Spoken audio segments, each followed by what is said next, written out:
All right, so we're back. We got some gifts we got to show off. You guys, And this is so cool. I'm going to let Jenny go first. These all came from Sophie. Yeah, so we got a big box from Sophie yesterday after we recorded the show. Yeah. And I was like, ooh, what's that? Sophie already asked me if you had something like this. I said no.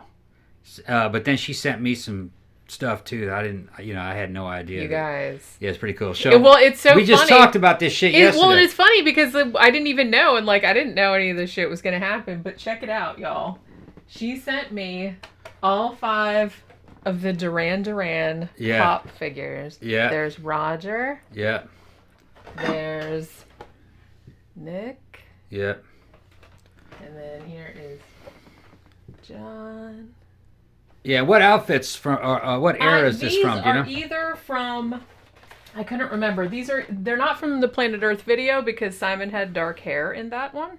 And also wore kind of a more puffy, new romantic style shirt. Yeah. These were either from, there's Simon. These are either from the Careless Memories video or the My Own Way video. Right. I couldn't remember, but it was one of those two because I remember the stripes and stuff. You know what I mean? Mm-hmm. Whereas the Planet Earth video, which is the more iconic one probably, but they looked a lot more new romantic in that one. And like I said, Simon's hair was still pretty dark. Yeah. But and then she sent me. Super rad. Check this out. I was so excited. It's Eddie off the Killers album. That's so cute. Yeah, that's an awesome one. And then Eddie off fucking Peace of Mind album. I can't believe they have pops of everybody, man. And then the third one, this one here is great. Check this out. It's fucking Billy. Look at his love now. Yeah, they had to put. It's funny Rebel because Yell fucking pop album. Figures. Because look, now this Duran Duran ones. Let me show the Nick Rhodes one again because I don't think he got on the camera that good. Yeah. But it's look, pop figures don't normally have mouths. But I guess because Billy Idol is that's one of his kind of distinguishing features is the little snarl. So they had to I love that they had to put a little Eddie mouth too. Out there. Same with Eddie from Iron Maiden. That fucking cracks me up. Yeah, fucking Billy understood the shit. Even though he spent a lot of his time in California, Billy was probably one of the only British rednecks. You know what I'm talking about? He loved fucking Elvis.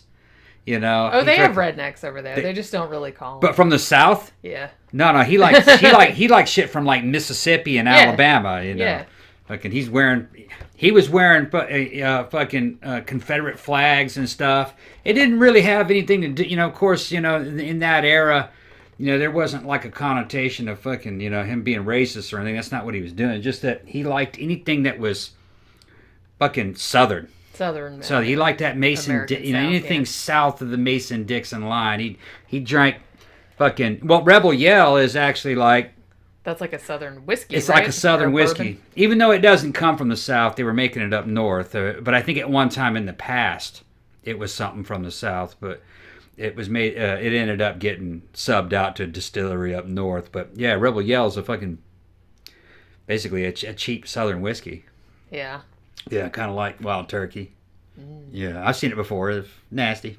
When I was a kid, that was kind of like Thunderbird. The Thunderbird of fucking whiskey. The Thunderbird of whiskey. Yeah. Yeah. I thought some Northerners were selling to rednecks. Because they're just by the time they get to this, they'll be too drunk to notice how shitty it tastes. Yeah. Or they don't Although I don't think it's the exact same Rebel Yell of what it, of back then. Well, yeah, because the formulations of everything have changed. I think modern Rebel Yell's probably a lot better than Rebel Yell from the fucking 80s. I feel like a lot of things, food and drink specifically, have had to be better nowadays because people are a lot more discerning. Well, yeah, and that name brand has a little bit of recognition, so it better be decent. Yeah, because that would be one thing. It's like if, I want to drink it because of the song, and it's that tastes like... It's like, that's just shitty, yeah. But, in the song, it's fucking... Well, yeah. Man, whiskey was involved. That's what he was talking about. Whiskey, cocaine, and and he... Riding motorcycles, fucking Billy liked motorcycles and shit. And fucking he had this fucking kind of punk rock fucking romantic idea of being in the South on a motorcycle. Like on a Ninja, or KZ 1000 or something, and being outside on the state lines, fucking turning holy water into wine, living by campsite, fireside and shit. You can't just do that dressed in leathers though without a bunch of gear. But well, maybe you can if you're a punk rocker in the summer. Yeah, so, just kind of used. But that was what he was into. I fucking big Billy Idol fan. Yeah. Well, the funny thing is that, like I said, and we had talked about Duran Duran on the Sidetrack show yesterday, and so I did not know, because when we recorded the show, like, we hadn't got the box yet. Like, I guess it was still out on the porch, and so I was like really, really excited. And what's really weird? When I went for my walk this morning, and I was listening to my headphones, like my phone that's got all the music on it, it played like almost all Duran Duran songs, like, because I have it on like a random shuffle. But yeah, it's like, so I'm like walking around and it's like playing Wild Boys, and it's playing like Is There Something I Should Know, and fucking a couple of other ones. I can't remember which ones. We're not going to take them out of the box, though. Half the damn value of a Pops figure is the damn box. I'm just very excited. I wish I had looked up, because now I can't remember. Packaging. I'm pretty sure this is from the My Own Way video. Might be. Let me see. The one with like the red background, like the bullfighting kind of motif. Let me see. Because I kind of feel like John Taylor had the little red thing like around his waist during that. But it could have been Careless Memories too, because I think those videos I think were made like right around the same time period, and they had the same like little fashion choices, because they went a little slicker. Like, I think that might be off of Careless Memories, because I remember that red sash. That's what I'm saying. And it was bothering me because I couldn't remember it. And I was like sitting there going, oh, man. Yeah. You know what I mean? Oh, I wanted to say this for just apropos of nothing. Do you remember, I think a while back we mentioned that Glenn Danzig had made a movie? Yeah. Called Verotika. Yeah, we looked at the trailer. It looked terrible. Wow. Okay, I watched Chris Stuckman, who is a movie reviewer that I love. He did what he calls a hilariosity review, which he only does like for the shittiest movies. And you guys go watch don't watch the actual movie, because it looks wretched. and like not in a way that's like, oh, it's so bad it's good. It looked painful to sit through. And I guess he found it painful to sit through too. The review is half an hour, and he had to drink 3 shots of whiskey during it, like because he just couldn't stand it. Well, just the trailer, I mean, exuded fucking poor quality. I mean, and some people are saying, and like I saw some of the people in the comments, and they're like, well, Glenn is a big fan of like Ed Wood and all this other kind of stuff, so maybe he did it on purpose because he was trying to get like the Tommy Wiseau The Room kind of thing, where it's like the movie's so shitty that it becomes famous, that because everybody watches it, so that he made it bad on purpose. I don't know. From the clips that I was looking at, it doesn't look to me like he made it bad on purpose. I mean, I could be totally wrong about it, but one, it's like all, and somebody like in the comments described it as, they're like, this is like all like the build up in a porn movie without the actual porn. You know what I mean? Like, it all came up. It's actually 3 stories. It's like an anthology kind of. Yeah, well, every time they showed a woman in there, she had huge implants. She looked like a porn star. They were porn stars. Okay, yeah, well, I can understand that. I mean, that's what he would put in there. But like I said, part of the reason why a movie can be so bad it's good, they're high effort. Yeah. You know what I mean? Ed Wood really did put effort in a certain way. He thought he was making a good movie. Yeah. And it's just kind of like, we were talking about, a Rudy Ray movie. Yeah, we watched. There's a lot of effort in them. Well, yeah, and they're good. Well, they're good in terms of like they're entertaining. Yeah. All right. The quality isn't all that great, but stuff happens in them, and he cared about what he was making, and they did get better as they go. If you don't have any effort in it, it's never going to have that feel so bad it's good dynamic. Yeah. You have to. It has to have been something that was you put effort into. That's what I mean. Looking at this one by the trailer, it looks like there was no effort put in it. It looks, and honestly, from the clips, because Chris Stuckman played like a significant amount of clips, like from the movies, and he's a filmmaker too, so he like could point out where there was mistakes and stuff. And he's like, this basically looks like somebody that didn't know how to make a movie. He's like, every single scene, he's like, there's a scene, they all go on too long, and you can tell by the actors' faces that they're waiting for Glenn to say cut. Right. And he's just like goes on like 15, 20 seconds longer, and they look really awkward.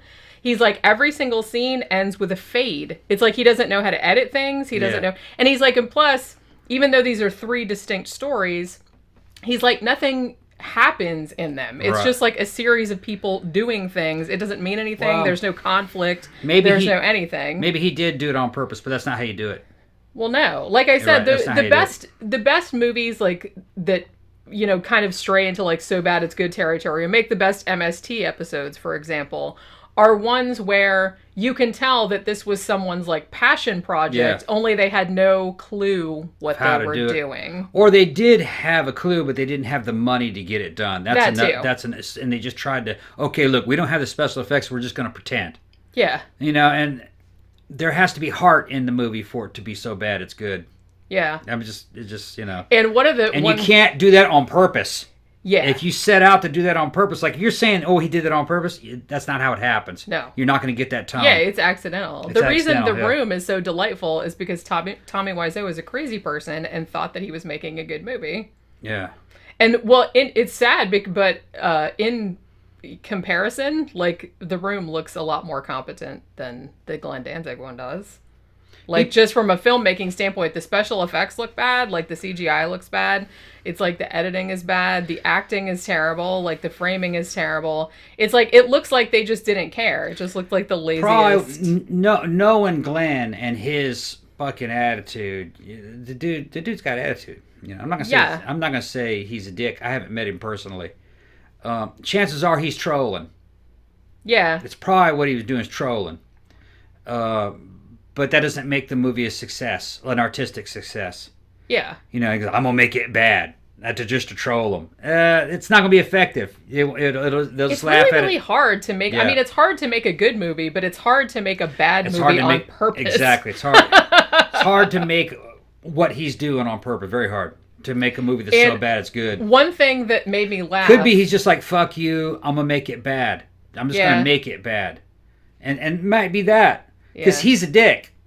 Dude's a serious dick. Yeah, because what happened, one of the things that made me laugh and cringe simultaneously was that on the Chris Stuckman video, he showed like a clip of Glenn Danzig, like he was at some panel, like a horror con or something, and they were asking him about this movie. And he was like super serious about it. For some reason, everybody in the movie is supposed to be French, even they're all American actors. So he's talking about how they hired a serious dialect coach, even though the accents in there are just like atrocious. But then he's like talking about, because they were talking about the second segment, and as soon as like they said what it was about, I said, oh, it's like Eyes Without a Face, the Georges Franju movie.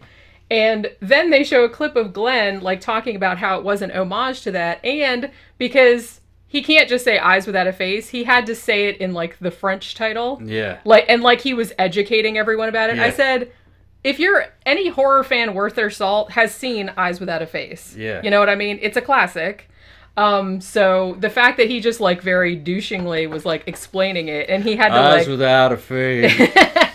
Yeah. The fact that he was like douchingly explaining it to a room full of horror fans, and that he like was being all like the French snotty title first, and I was just kind of like, like my eyes just rolled back into my head, and I was like, okay, whatever. But yeah, it's like I had seen it when I first saw it come up, like on the rental thing or whatever. I didn't realize that it was Glenn Danzig, but then when I found out later on, and then I've seen clips of it since then, I'm like, wow. But I gotta hand really it bad, but not in a fun bad way. I gotta hand it to Glenn though. You know, I saw him live in fucking Boston back in right when I got out of the army. I think it was the How the Gods Kill tour. I was right up front, man. Fucking at Axis. It was either Axis or Venus de Milo. I forgot. They're right next door to each other. Right outside Fenway in Boston. Man, he's fucking badass live. He's fucking great live. At least he was back then. I haven't seen him in a long time, but you know what I mean? He was fucking fantastic. And when he's on point, he's on point. But we're talking about music. Yeah. Character, he comes off as a dick. He does actually. Comes off as a I mean, I don't know him in person, but every interview I saw with him, he was just kind of like a very negative, kind of a dick, and it's just like, man, fuck. Be a dude. Be a man. He comes across the same way that Steven Seagal comes across. Yeah, he comes across as very self-important, and he takes himself too seriously. He doesn't have a sense of humor about himself. Yeah. It's like you can't like joke with him or anything because he thinks everything he does is awesome, and if you're picking on him, you're just a hater or whatever. And every question you ask of him, he goes, Like, you're stupid for even asking that. It's like, that was the kind of the tone when he started talking about Eyes Without a Face, and I was just like, Glenn, we've seen Eyes Without a Face. Yeah. Holy crap. It's like, everybody knows that's what it was an homage to. Don't be up there, like, trying to pronounce it all French, or, like, the French title is Les Yeux, whatever, and I'm like, man, shut the fuck up. Yeah, and he lived in a little broken down house right there, fucking in one of those Los Angeles suburbs, and with cats tearing up all the shit. You know what I mean? I thought fucking Glenn Danzig would live in a damn mansion. He didn't. He lived in a white trash mansion, white trash paradise. Looked like something a kid would live in. A transient. He sold that, you know, and in that area, that was a multi-million-dollar home. Here, it would be like nothing. It'd be something they'd tear down. You know, Florida. Yeah. Well, the weird thing is that Glenn Danzig made a terrible movie this year, and also Fred Durst made a fucking terrible movie this year, The Fanatic or whatever, that one that had John Travolta in it. And it's like, I'm thinking about it, and I'm like, well, maybe I should stop picking on Rob Zombie for, like, some of his movies being shitty, because, like, yeah, he's a musician, but most of his movies are actually pretty good. You can watch them. At least compared to, like, these ones. Yeah. Some people are multi-talented, and some people are just good at one thing, and that's fine. Yeah, what Glenn is good at is fucking singing. Yeah. And music. He's good at that. Just don't listen to him, and don't fucking, don't take his word for it. I can understand, because it's like, I like doing lots of different things too. I like writing, I like doing my design and stuff like that, but I am self-aware enough to know that I do not know how to make a movie. We know a guy like this. He's fucking great, on stage, and he's got good albums. We're not going to name his name. Puts on a good show. I can get along with it, but nobody else does. And I understand why. You know what I mean? He comes off like Glenn Danzig. They come across as because they think they're better than everyone, I guess. Yeah. And I don't know it's a defense mechanism. That's what I was just going to say. I think it's insecure, and so they come across as like they want to be better than everyone, and so they come across as really condescending. Yeah, but they for some reason don't have the wherewithal to realize that people see through that. Yeah, they never seem to realize that. They don't realize that people see exactly what that is. That's why Steven Seagal gets on my nerves so much, because I'm like, it seems really obvious to everyone else that he's fucking bullshitting. That he's like really, really insecure, and he's just like wildly overcompensating, and it's like everybody knows that but him. It seems like. Yeah. Thing is you say something sideways to fucking to Seagal, he'll fucking put you in a headlock or throw you up against a wall or something. The dude's 6 foot something. Probably. Yeah, and if you're smaller than him, he'll beat up on you. He's a bully. Well, yeah. I don't think Glenn's like that. Glenn's about my size, actually. He's not a big dude height wise. Yeah. And he got knocked out that one time, although anybody can knock anybody out, really. That's not really saying much. Well, depending if you're ready for it. And I think in that video he got set up, that guy from that band, they were already conveniently fucking filming it, and it looks like they made that thing happen. Right. Although Glenn fucking lost his cool, you know what I mean, and just that tone alone. You use a tone like that, there are guys out there that will just knock you out. Yeah. Just for using that tone. They'll swing.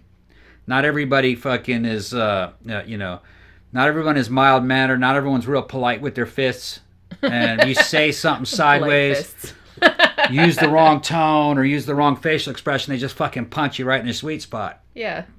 And I guess he wasn't used to that. Because he, you know what I mean? He didn't bob, duck, or weave. It was just pow. And he went down. I know. Yeah. That fucking video was. If I was going to use a tone like that, I'd have been on guard using that tone. You know what I mean? Like, because I would expect somebody to fucking swing on me. Yeah, that's what I mean. You can't just go around being a douche all the time. Right. Someone's going to knock your block off. Yeah, and that guy was at least a foot taller. Yeah. So he had reach on him. That's the thing. I think that a lot of people that just go around being douches with impunity have never gotten punched. Yeah. Yet. I guess so. I don't think Glenn is like somebody who goes out there and fights all the time. Yeah. Because he'd probably lose. Probably. Unless. So, but he got pretty big for a while. Yeah. Yeah, he was. Yeah, it was. I'm a student of all that. I'm gonna say he had some help, some chemical help. Yeah. To get that big. Well, a lot of them do though. Yeah. But he didn't maintain it. You still have to lift the weight. Yeah. You can't just take some injections and get huge. You got to fucking We gotta lift. It's gonna happen otherwise. And then if you stop doing you'll you're get just gonna fat. Pudge out. Yeah, you'll get fat as fuck. If you take roids and don't do anything, you just get fat. Yeah. Yeah. Which, a lot of people have done that too. Yeah. Yeah. Well, that happens a lot with athletes and stuff like that, especially if they get injured. Yeah, they take wrestlers and stuff like that to heal up. They get fat, and then it pudges you out. It's just sad but true. But yeah, so did we have anything else that we didn't talk about? We got to talk about. Got to give a shout out to the new subscribers. The new patrons. Patrons. We actually will probably do that on the regular show too, but that won't come out till Tuesday. So I just wanted to, because we just got like a couple of new people. Yeah, and then some British people paid us some money, and we're gonna get to that. We're gonna get that on the because like I said, I don't have any notes for this one, so it's like I didn't write, because I wrote down everyone's name and stuff. That's really all I had to say today. Oh, there is something else. The fucking streaming wars have begun. Paramount is, it's Universal. Universal is banned from AMC. They can't show any of their movies there. And then the other studios are like, okay, we won't release stream, because the reason why Universal got banned is because they put out that Trolls movie. They streamed that, and the fucking numbers came back fucking awesome. And those studios don't really need those theaters, but the theaters don't want them to know that, so they're trying to throw the dick down. And the other studios have told AMC, no, we won't release the streaming. We're gonna give you guys, first shot at the movies. The thing is AMC is in serious fucking financial trouble. I don't think AMC is going to survive anyway. The bankruptcies and everything that they have going on. Streaming's the way of the future. I mean, fucking you have AMC coming out fucking bragging about how, well, everybody knows the real way to see a movie is on the big screen, and this is the way it's always going to be, and blah, blah, blah, blah, blah. That's the kind of shit Blockbuster was saying before Netflix fucking tore him a new booty hole. Okay? Went up in that booty. Yes. I just had like a really funny mental image of like a little red Netflix envelope like getting rolled into a tube and like turn up into your booty like that. That's what happened to fucking AMC and some of these theater chains are gonna end up being the Blockbuster of the fucking 2020s. Just watch.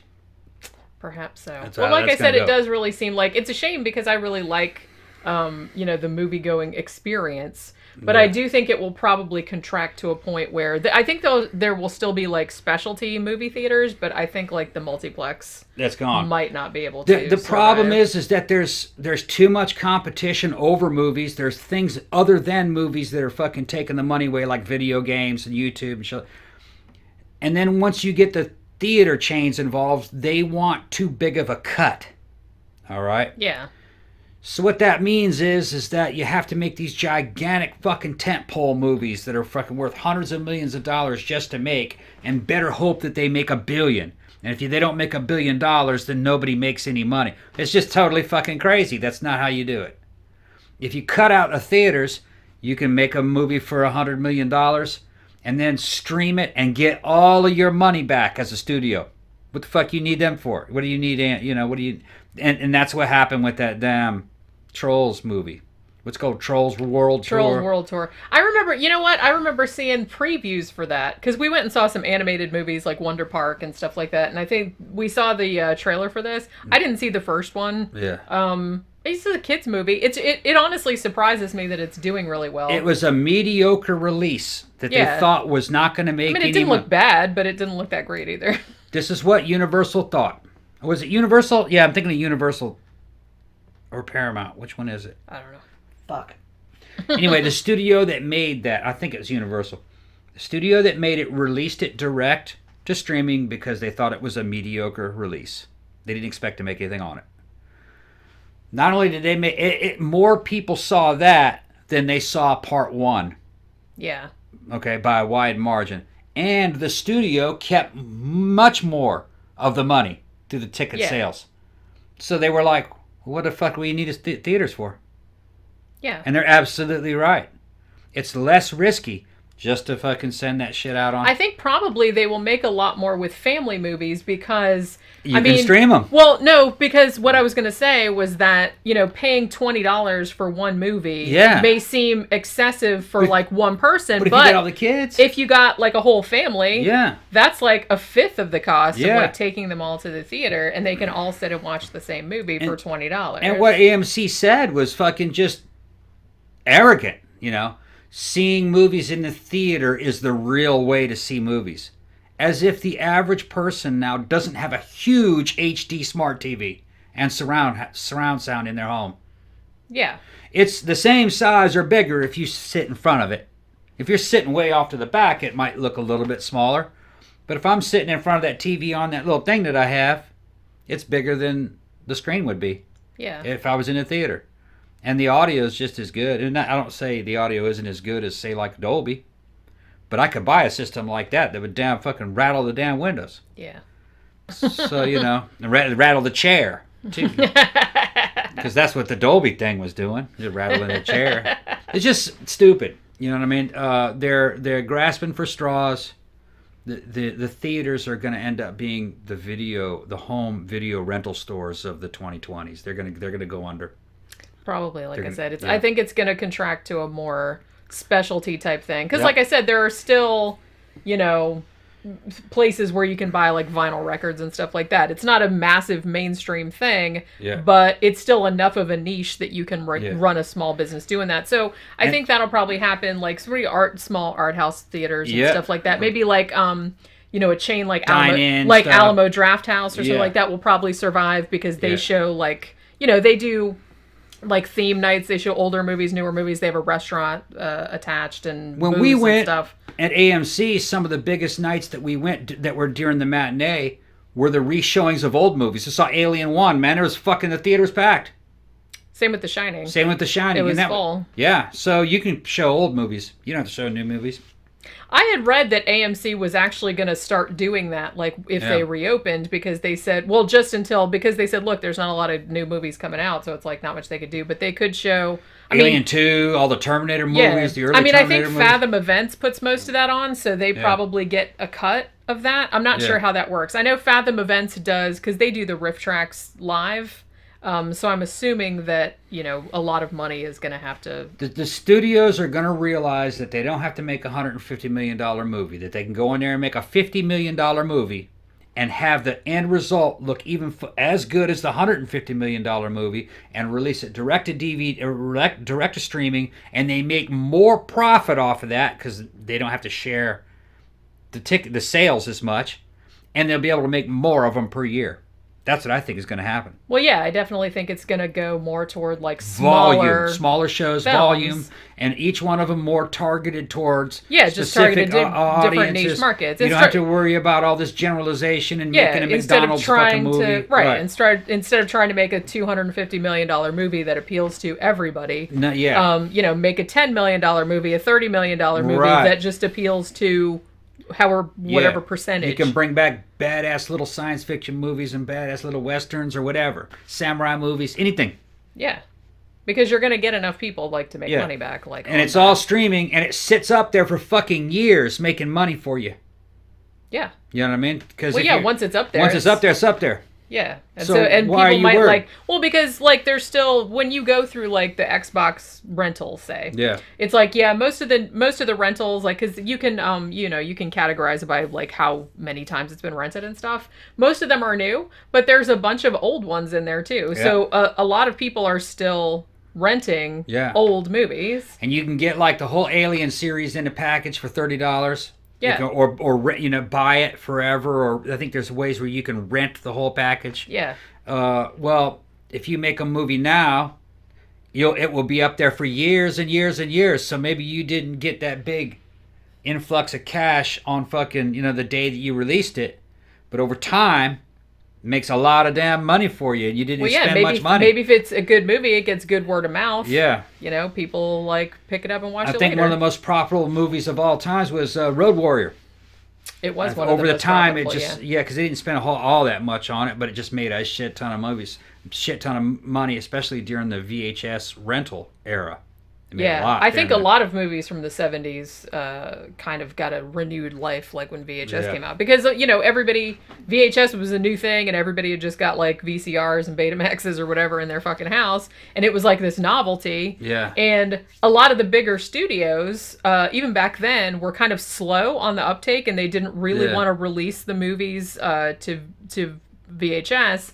So that kind of left a gap in the market for all of these smaller, like, independent movie houses to put out these kind of cheap jacks, like horror, sci-fi type of movies, or like foreign movies that they like redubbed and various things like that. And they made a whole bunch of money back that way. And what was weird about the VHS era is that you had to go down and rent those VHS tapes because you couldn't copy one on your own. You couldn't, we didn't have they didn't sell the technology to copy a damn tape. Yeah. Well, like a copy of a movie was like $100 I remember on that. fucking tape. Remember that? I remember that. If you owned it, that you were like, fucking damn, you own that movie? So, but what that meant for the rentals is that, I must have rented fucking Road Warrior 30 times. Yeah. You know what I mean? And they got a cut of that every time I fucking rented that movie. I guess that studio might have gotten $1. Yeah. Yeah. It's, you know what though, I have to say that for a while, like, we had a VCR that had, that you could record from one tape to another. Mm-hmm. Some of the tapes, especially like the bigger titles, had macrovision, but we had a thing where it would work around that. So I could actually rent a movie and record it and keep it. Yeah. Which, I thought you needed two players, a player and a recorder. You did, No, right? Well, no, because I had a VCR that had two, and you could record from one to the other. That's right. I remember. You needed eventually you needed two VCRs. And you could connect them with a cable. But when did that come out? I don't really remember. It must have been mid to late 80s that we had one. Yeah, because I remember the first time I saw that, I was quite impressed. Yeah, but we had one unit that had two, and you could record from one to the other. You could record directly off a TV when they came out. Yeah, you could. But recording from one tape to another was a big deal. When I saw somebody do it, I was like, damn, that's cheating. Yeah. That was the way I did that. I was thinking, like, man, that's cheating. Because they were renting a fucking movie and then copying the rental. Like I said, I think, for a time you could do that kind of, with impunity, but then after a while the studios were like, hey, and they invented macrovision, which was in theory supposed to keep you from recording them. Like you could record it, but it would just come out like you cannot stop. Like that. You cannot stop the progress of technology. We had a workaround. Yeah, they cannot stop progress of technology, especially nowadays. Not with the technology that's out there. You can eventually you will be able to make chemicals or drugs or anything through some kind of protein synthesizer. That's what it's going to be like. Yeah, it's going like Star Trek. And that protein synthesizer will actually be like your refrigerator, where you put a bunch of proteins in the top and it synthesizes and makes any food that you want, and then you can cook that. See, that's what I'm super excited about. I'm excited about that Star Trek shit where you can just go into the cafeteria and you can just like tell the thing, it's like whatever you want, and it'll give you whatever you want. What it'll do is it'll take proteins and weird shit like that and fucking just like a 3D printer, it'll start assembling cells. Everything's chemistry. Yeah. It'll just assemble it like a 3D printer makes cells. Because they can do it, evidently, with cells to a certain extent now. They could, like, 3D print a fucking they're heart. talking about making, doing meat like that. Yeah. Because it's better for the environment. You don't have to, like, kill cute little animals and stuff like that. You don't have to feed a cow. Yeah. You just make cow meat. That's what I mean. And it's chemically exactly the same. Yeah. As a cow. Well, check this out. And if you have that machine, then that means that you can even tap into it and use computer programs to make other things. Like make a human. I was just gonna say you could make a clone. Imagine that, make a human body. Or what if you were evil and you fucking printed out like a fucking bioweapon? There's just not gonna be any controls. They just can't control technology. Technology does whatever the fuck it wants to do. Like now, gun control is just totally that's a joke. You can 3D print anything. It was always kind of a joke. I mean, you can make a Ludi submachine gun out of shit that you buy out of fucking hardware store. Just look up Ludi submachine gun on YouTube. Even make the springs, everything, barrel, everything, the magazines. And then they say, well, what about the fucking ammo? The ammo is fucking late 1800s technology. You can make that too. The nitrocellulose based powder, the mercury fulminate fucking priming compounds. Just there's a way around all that. You can make anything. Well, everything has a loophole. You're right. You can't stop. With 21st century technology, you cannot stop 18th and 19th century technology. It's easy to do now. I can do things at the home that you couldn't do 300 years ago, 400 years ago. This is one thing that always kind of blows my mind. What if you invented a time machine and you went back just 100 years? Yeah. Even just 100 years or 200 years, and you brought a person from then to now. They'd be fucking astounded. Because I don't know if they'd be able to handle it. No, I don't think they would. I don't think my great-grandparents or grandparents could handle what was going on right now. Yeah, and they were like, they saw it happen. Yeah. Like, they saw the progression. I'm trying to imagine my grandmother. Okay, my grandfather and grandmother on my mother's side, no problem, because my grandfather worked for fucking Grumman Aerospace and fucking, he was involved in the space program. Both my grandparents he knew all worked that for shit. NASA and various things. So these are space people. You know, they knew all about. There was shit he knew about. I told Rob about. There was shit my grandfather was involved in, because he contracted out to a lot of companies. There was a company called General Atomics that he worked for a while, and he was on that Orion program. Yeah, he did some shit with that, and there's a lot of shit that the public doesn't know about fucking atomic propulsion. It was way in advance to what they're telling the public. Had it gone, what you saw in the Kubrick movie 2001 was absolutely accurate. That's where technology should have been in 2001 had they kept going in that direction. But they stopped going in that direction, at least in public. You know what I mean? With these big space stations and going out to Jupiter within a year or so, you know what I mean? In a couple of years, you could do it. I don't remember how long it took them to get to Jupiter in 2001. I don't remember. 6 years? Something like that. But an Orion could get there in maybe about 16 months. Yeah. Fucking, yeah. Anyway, but my grandmother on my father's side, she couldn't handle it. If she saw the internet, that would have fucking just, no. They were just locked up. I don't think she would have been able to comprehend it. And then once she did comprehend it, she wouldn't like the impacts of the fucking, because from her point of view, it would have been uncontrollable filth. You know what I'm talking about? Porn. Which it kind of is, to be fair. Uncontrollable filth. And how can you raise children in a world where there's uncontrollable filth? That would be kind of like because now everybody just looks at it and they're like, meh. And then they're like, but how can you have something? How do you rate this? This is all R rated. How do you control? Because that was the mentality of the time. And change doesn't happen because people change their ways. Change happens because people die off. Yeah. That's where progress comes from. And the weird thing is that, I mean, we both remember, we're both Generation X, so we both remember, like, you know, I had graduated high school before the internet was a thing, really. So I didn't really have it until I was out of college, I don't think. And, you know, but even, I mean, to me, it just didn't really seem that big a deal. It's like when you stop to think about it, like what we have now compared to like what we have then, it's kind of mind-blowing. But I guess because I kind of saw every step along the way, I was just kind of like, oh, of course, that's like the next logical step. But it really does seem like, you know, people of, you know, the generation before us, or maybe like our grandparents' age or something like that, they just couldn't, it just seemed like a step too far. They couldn't really. When I was a kid, I saw cartoons that had Dick Tracy, and Dick Tracy had a damn watch that had a little TV in it. He could talk two-way to somebody else. And that was like something that was just fantasy. But now, our phones would blow that away. The Star Trek communicator, that was fucking mind-blowing. Even in the 70s and the 80s when I was watching, I said, boy, that'd be great. But now, you know, that Kirk's communicator. Well, now everybody's got one and no one gives a shit. No, we're talking about you have the whole internet. The whole idea. That's what I mean, but it's like, it's just so ubiquitous that it's the whole idea of having basically the sum of human knowledge or access to it through in your pocket, that was mind-blowing. That's what I mean. If you think about it like that, it's crazy, but it's like, because it's so common now, and it's like you don't really think about it. And then the emergent properties that came from it. Here's the thing. In the 80s, when I first started getting into guns, I read the gun magazines, you know, like fucking, you know, Guns and Ammo and a fucking assault rifle magazine and shit like that. And the guys that were in the gun scene were all spread apart. They weren't able to talk to each other very much. So kind of like philosophy of firearms and the equipment that goes along with it was evolving very slowly. It was in the hands of corporations like the Colt Manufacturing and Smith & Wesson, and they were very retro. They were guys that came up in the 50s and shit, you know? They weren't very forward thinking. Now I go on YouTube and see all these dudes with coming up with all these different ideas, and they're all talking to each other. It's the rate of fucking acceleration and research. It's orders of magnitude faster. Yeah.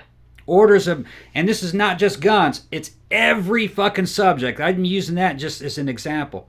Archaeology, history, fucking even health science and fucking biochemistry. Everything is moving a lot faster now because everyone can see what everybody else is doing. Yeah. And it's now like a hive mind. You know? And information flows fucking fast, and it's good quality information. The emerging technologies that are going to come from this, the powers that be are afraid of. That's why they're trying to limit our numbers. I'm getting right back to that. They're coming out now openly saying the only way to save the Earth is to reduce the population. What's his name? Who's that fucking big old fat dude?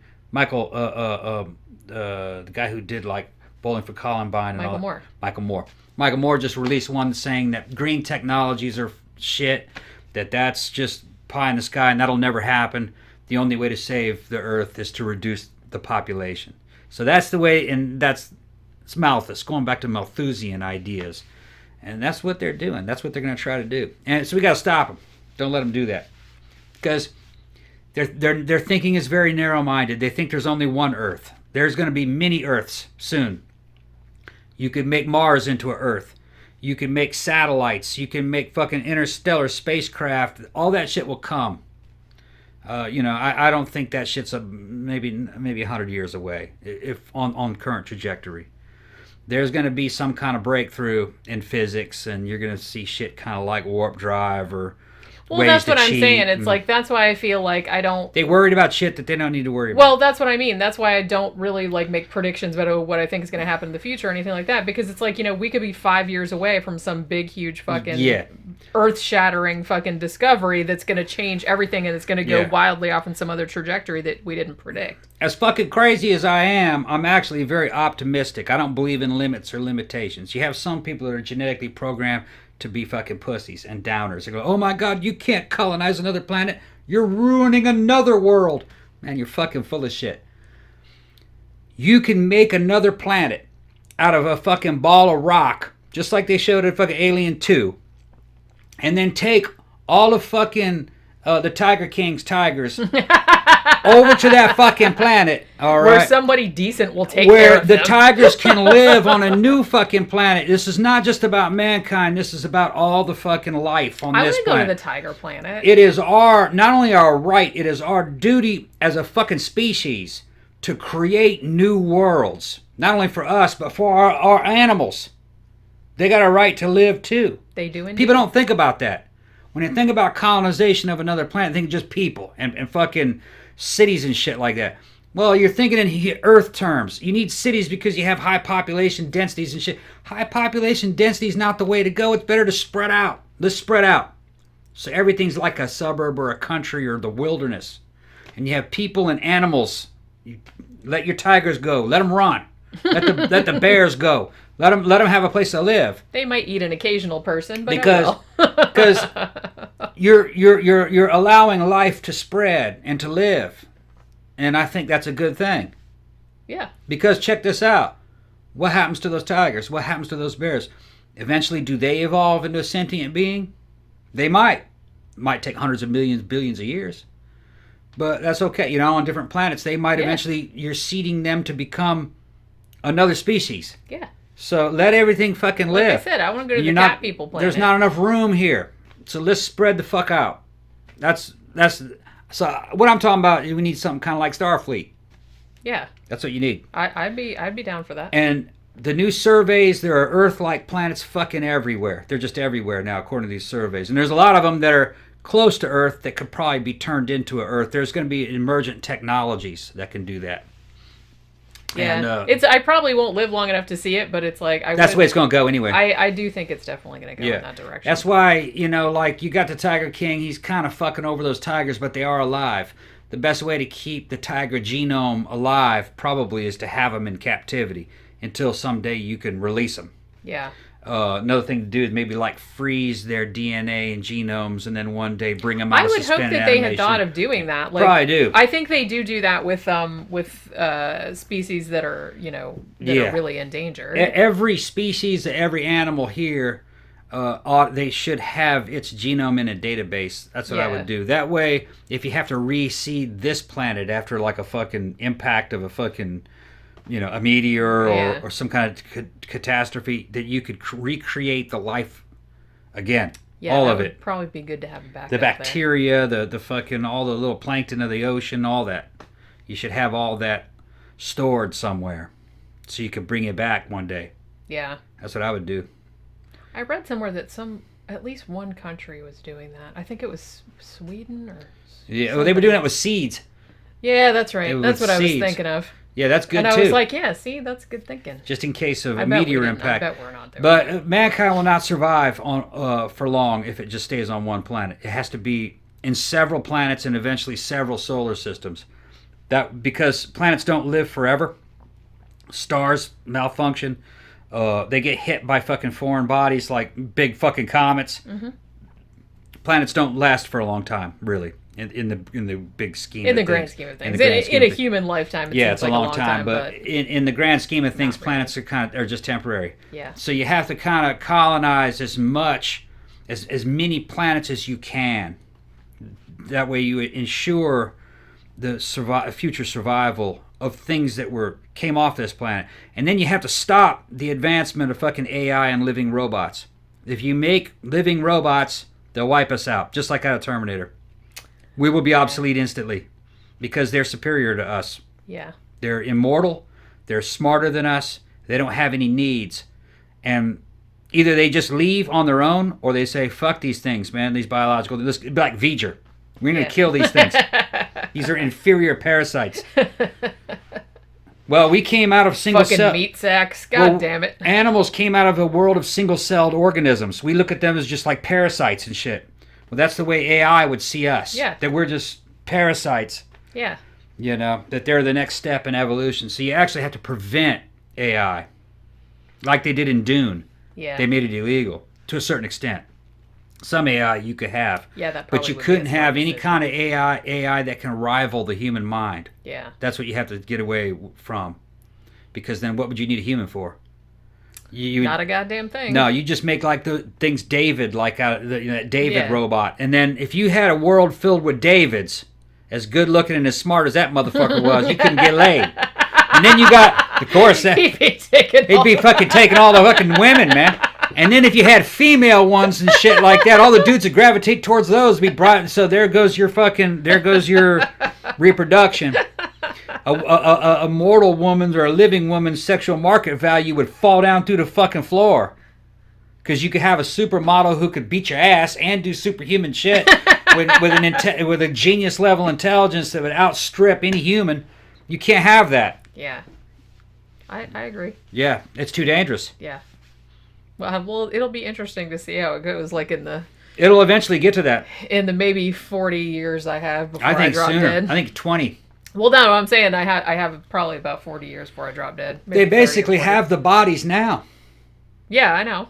You just got to have a good enough AI algorithm and a connection into a damn internet with the thing and fucking the right program to get it to walk around and fucking servos so it knows what's up and down like an equilibrium. And that bitch would be walking around. And I've seen some of the military stuff and that's just 15 years old. It looked good. It looked real good. I could imagine if you could put that nowadays into... The power requirements are a little high. Yeah. But they'll get around that. But yeah, I'm sure that's another problem that will be solved. Because, the way technology is going nowadays... The way to do it is with a small nuclear reactor, some kind of nuclear pile. Which, that sounds scary to the average person, but you could do it. Yeah. There's ways to do it. You just have to make sure that it's in a very solid containment. A very small nuclear reactor running a steam engine to fucking make electrical power. Yeah.